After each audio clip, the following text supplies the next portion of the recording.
As we all know, Ultimate Peter died protecting his family and friends from the Green Goblin and the Sinister Six. And Miles took the mantle as the ultimate Spider-Man for a while after Peter died. So in today's story, we will see what happens when Peter comes back to life. Our story begins with Miles and his friend Gonky going to Peter's second anniversary of his passing in May's house. The door rings and May opens the door to see that Tony Stark sent food and presents for them. Then they all sit together and start talking about what if Peter was still alive. They all start imagining and discussing from their perspective what would his future be like. Then they all finish and say goodbye to each other and leave. Then we see somebody was watching them from afar. In the next day, a prisoner is set to be moved to another prison. They enter the cell of the prisoner and we see that the prisoner is Norman Osborn and he's still alive. They get him on the road, and while they are on the way to the other prison, Norman tells them you're gonna burn. Then the car explodes and from the fire walks the Green Goblin. Next we see Miles swinging in the city. He enters his home and hears a strange sound, so he shouts to see if it's his dad. He opens the door and sees Peter Parker in front of him. Peter asks Miles where his web shooters are, but Miles is in shock to see Peter alive and well. Miles tells Peter you're alive. Peter tells Miles that he doesn't want to get into it. He just needs his stuff back. Miles asks him, does Aunt May know? Peter tells him that it's none of his business. Miles insists that Peter tells May that he's alive. Peter tells him that I can't put her through this much.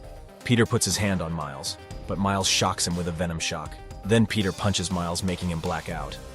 Then Miles wakes up and he is still not believing that the real Peter is alive and the one he met is just a clone. While Miles was chatting with his friend Gonky, they see on the news that Norman Osborn is alive. So Miles goes to May's house to protect them from him. When Miles reaches the house, the Green Goblin attacks him. Green Goblin says that you wear like Peter, that means you're his disciple, and they start fighting. Norman throws a car at Miles, but Miles dodges it.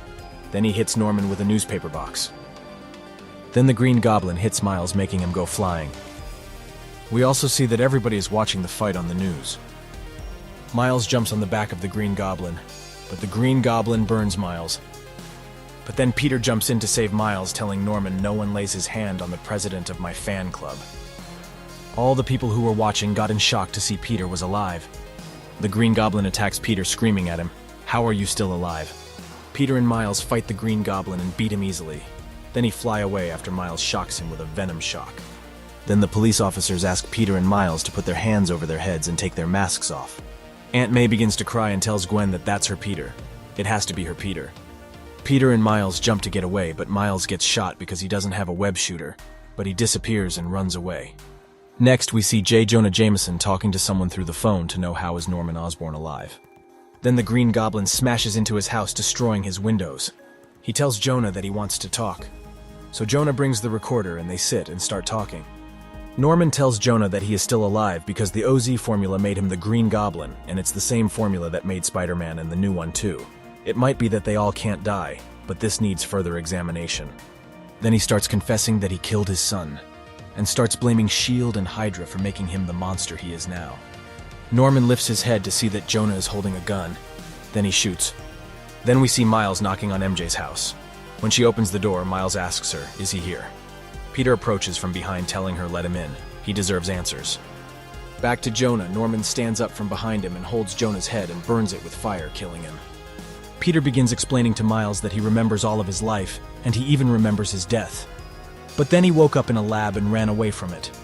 He meets MJ, and then they go to dig his grave to make sure that he is not a clone. Peter tells Miles me and Osborn should be dead. I shouldn't have came back, especially when you became Spider-Man. But I needed my web shooters because the webs were a formula my dad has started, and I have finished, so they mean the world for me.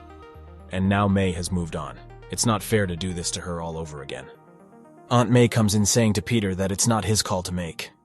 She puts her hands on his face and hugs him. Gwen also comes in and hugs Peter.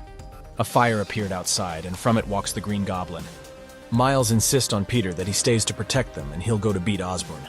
Miles throws a couch at Osborn. Then he venom shocks him.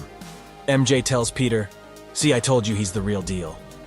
Miles kicks Osborn in the face, then he holds his face and shocks him with all his power. Osborn goes back to his human form, but then he starts to make fun of Miles's father and uncle. Osborn transforms and holds Miles. Peter quickly joins to help Miles out.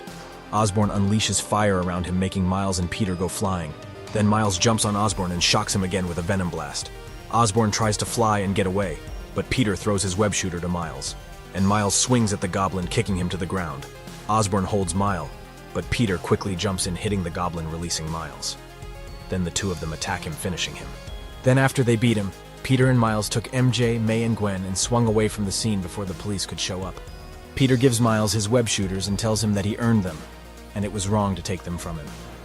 Miles tells him, "What are you going to do?" Peter tells them that he'll be back one day. He needs to figure out what happened to him, what he is. Aunt May tells him that we will do it together, but he tells her that he doesn't want to take any risks, and he tells Miles to be Spider-Man, to take his blessings. Finally, we see MJ and Peter sitting on a car talking to each other. Then they drive together into the sunrise. That's the end of this video. Thanks for watching. See you next time.